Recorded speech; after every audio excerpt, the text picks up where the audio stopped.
Basically, before we even get into details of this particular issue right here, the 63 billion, of course, issues, I think the biggest question we are asking, is it that this whole thing has been politicized in real sense, or we are just getting genuine issues being presented to the people? Is it politics? Is it a reality? Is it Machiavellian politics in that particular issue? Is that a situation whereby, you know, we create an issue and then, of course, to divert the mind of Kenyans from what would be the issue that needs to be discussed? And I think this is basically what we have seen right from the time we started, you know, addressing the question of corruption right here in the country.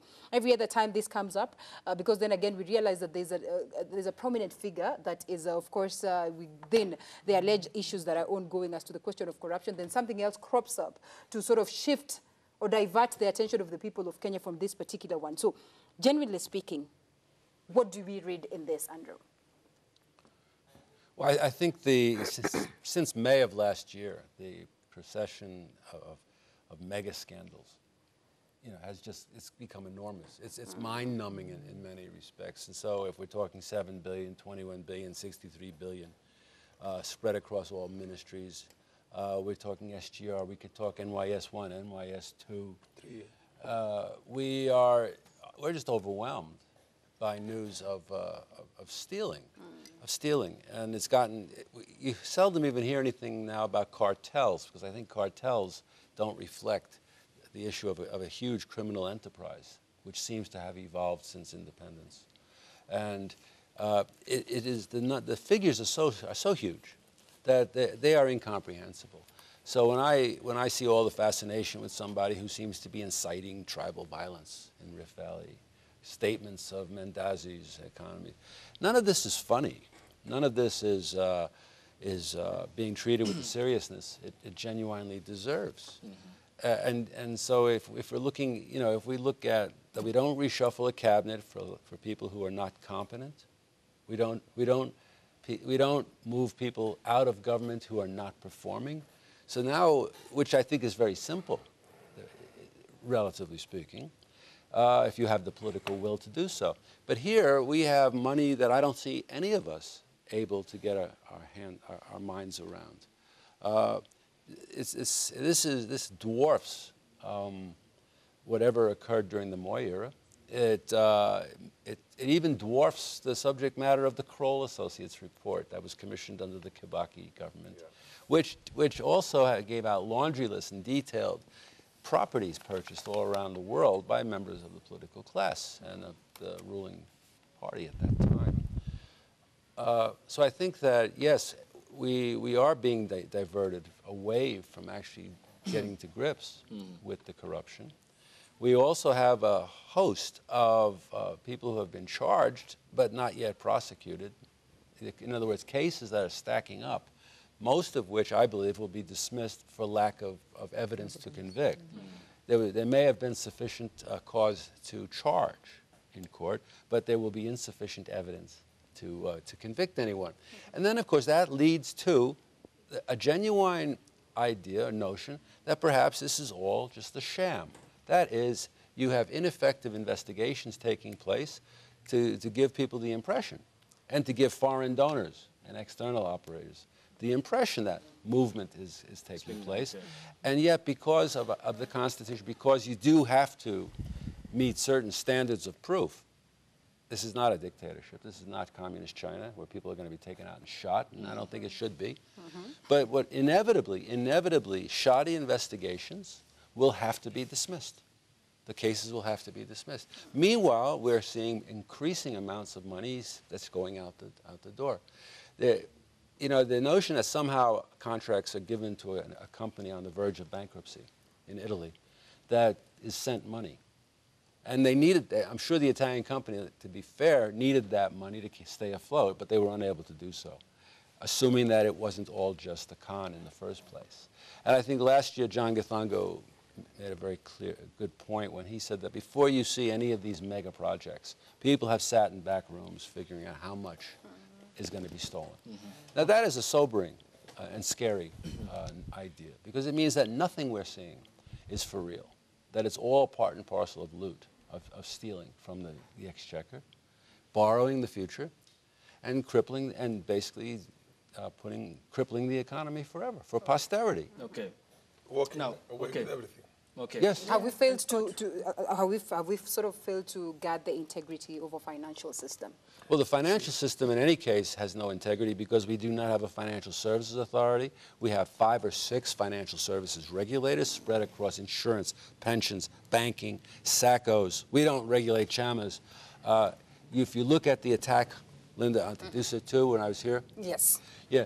Since then, we found that an individual had 47 M-Pesa accounts to finance the terrorist attack. I think the amount of money sloshing around in our systems is immense, but also it facilitates poaching, it facilitates illicit firearms trade, it facilitates vast amounts of cattle rustling across the ASAL counties of northern Kenya. Okay. And also we now see human trafficking, narcotics, because we do have an open financial system that was substantially liberalized between 1992 and 1994, and when there was a genuine need to do so. But now we have no controls over it. But we do have 5 or 6 financial services regulators, all of whom are operating at cross purposes on different playbooks. Okay. Now, Betty Dira, let me bring you in on this particular note. And you talk about all these developments and the institution that is constitutionally mandated, which finds itself at the center here, is the DCI, because the political wing of the Jubilee Party, allies of the DP, William Ruto, are piling pressure on it, saying that they are carrying out hawkish investigations targeting individuals they believe is perhaps will end up channeling towards the Deputy President, William Ruto. And we see the trading of all these political accusations. I just want to read a tweet by Senator Aaron Cheriot, and he says that just wondering which number the Pope used to call Baba, he means Raila Odinga. The Nigerian one he gave Akinaweta Madividi, he means Musalia Mudavadi last time. Amma poses the question, and I'm sure you must have seen the video that went viral as of yesterday about Oscar Sudi, who in some way issued heavily worded statement regarding the DCI investigations of Aroro and Kimorea dams. Equally, when you look at the developments now and the matters being handled by the investigative agencies, can we not, or is time not ripe enough, we practice politics of maturity and give these institutions the ample time to carry out the investigations and put forward who, embezzled, who siphoned the public money? Because at the center here is a detrimental taxpayer who has been complaining about mismanaged economy, mishandled economy under the Jubilee government, borrowing spree, which is some sense of an unending appetite, ballooning wage bill, talk of parliament consuming more than 35 billion Kenya shillings. And at the end of the day, he doesn't want to hear about politics. He wants substantial outcome. You're very right. And I think the status of dialogue around fighting corruption in Kenya needs to really change, though I have no faith that that kind of change will happen, so that we have more mature conversations. Look, right now, gloves are off. We are seeing Baba against Daktari Ruto. We are seeing Baba's people against Ruto's people. And we cannot fail to agree that corruption is a political issue. Why? Because most of the people who keep getting caught in the rat trap, all right, are people of the political class. Truth be told. So for me, I just want to say that it is high time that we let the institutions that we set in our constitution to do their job. If DPP, if Kinoti, they are doing their job, you'll find a particular class of people really on their heels attacking them. And of course, followers, you're either here or here. And failing to appreciate that, look, we can talk the much we want. We can fight the much we want on social media. But a mother, a woman in Marakwet, has never seen clean water since she was born, since her children were born. And when we take away from such communities, really, I think we need to really ask ourselves in terms of what we are really out to do. Now, the dam issue. There are several other government projects that have started, they were set up, and they were executed the right way, and you don't hear drama, about them, and they are continuing up to now. What is with this one? Mara, it's 7 billion. Mara, it's 20 billion. For me, even when we are haggling about the amount, just shows that, have we decided that corruption is our best practice as a country? The amount should not matter. there's no big corruption, no corruption. Even if it is 1 shilling that has grown legs, we need to really talk about it. And I think back to the Kenyan populace, we need to sustain the dialogue and mature dialogue around an honest fight against corruption. This one of West of Marakwet will come and go. Next week, I think there'll be another one, because that has been the pattern the last, so long. Right. And next month, there'll be another one, and we'll forget about this one. So I think that the DPP and Kinoti class need to be given the support and space to do their job and to really get the kind of evidence, that is going to see and secure a prosecution. Well, Mheshimiwa, coming into that, and I think we've seen a couple of times, investigations conducted underwater, sort of yielding more fruits as compared to the ones that we're, conducting while it's in the public domain. At what point do you suppose that some of these issues should be presented to the public? Because we see the kind of uproar now that it causes, and, sort of opens a leeway to individuals who would have taken part in this to have a chance to go out there and interfere with the evidence that is supposed to be presented in court.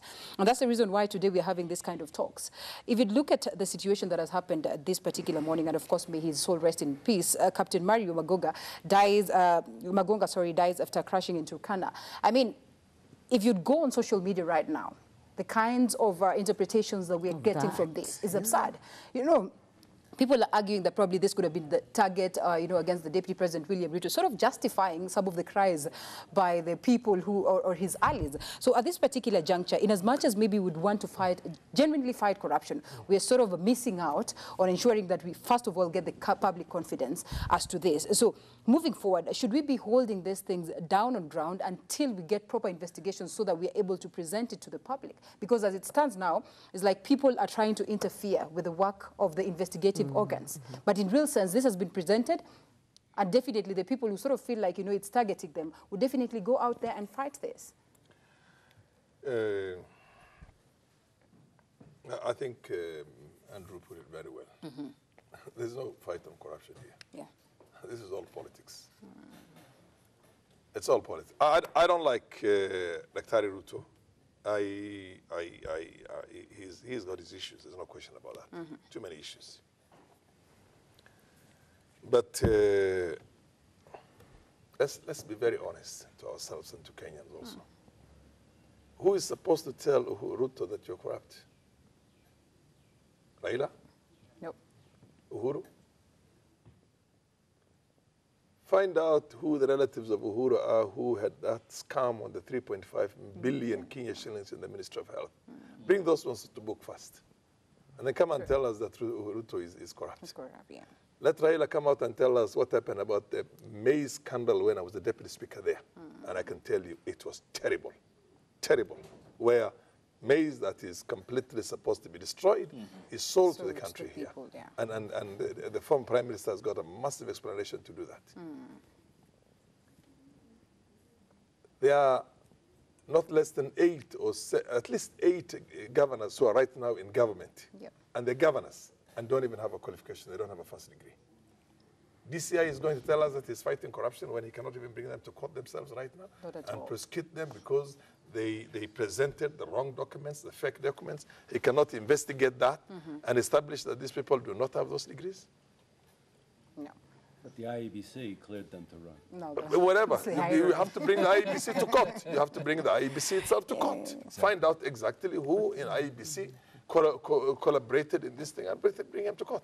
So I know, and by the way, 21 billion Kenya shillings being siphoned out of this country, and the president is not aware of it. It's absurd. How? The PS in the Ministry of Finance is not aware of it. The minister is not aware of it. The chief of staff is not aware of it. I mean, look, the issue is politics here. We're not going to go for a presidential election. So Ruto is wasting his time talking about a presidential election and trying to, save himself because the understanding was that he would support Uhuru for 10 years and have his own 10 years. One of his allies argued yesterday that it doesn't really matter whether, a prime minister seat it's not about the elections. Yes. So the point is, we're going to go for a new dispensation. Yeah. We're going to go for a new dispensation. And it's, I also love the genius of certain people in here. when the fight is all about you, when other people are fighting for you, fighting themselves, and all of them fighting for you. You get my point? And the whole war is all about you. You get my point? So come on, give us a break.